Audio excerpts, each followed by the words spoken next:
If you write to the Defence Minister, let us know when you've written to them. We'll wait a week and then we'll send a letter saying we think you should have one. So that's what happened in 2009, and we decided, we heard through the grapevine that we were going to get this one, 202. So we rang our friends down in the airport and said, I believe you're donating 202 to us. No, I couldn't, it's a wreck. He said, what do you mean it's a wreck? He said, well, it crashed. He says, we've been using it for spares, we've been cannibalising it. He says, we couldn't be donating that one to you. I said, well, that's what we're worried, and it's coming through official channels. So all panic. What had happened was this one was being cannibalised.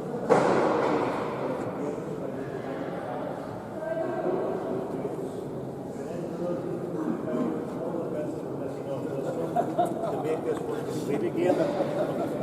They took it into their paint shop, they rubbed it all down, and they gave it a brand new coat of paint. Married at a place called Loch Esk, and the hotel was on the lake shore, and there's a little peninsula that goes out with a circle at the end of it. And the idea was the bride and groom were to stand on the peninsula path, and the helicopter would come down and land behind them.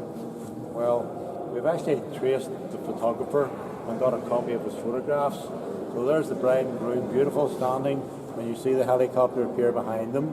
And the next photograph is a little bit lower, and then the next photograph a little bit lower, and the next photograph, what you can see is the two rotor blades sticking out of the water.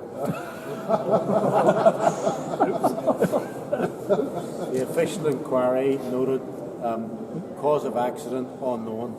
Oh dear.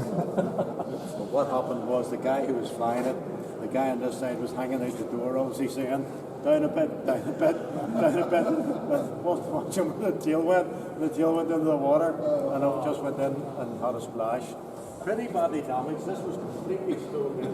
The blade had come round and hit this, and it was sort of V-shaped. This was the actual helicopter that whenever Lord Mountbatten was blown up, and the wee boy that was killed along with him, this was the Irish helicopter, the Alouette, that actually searched for the bodies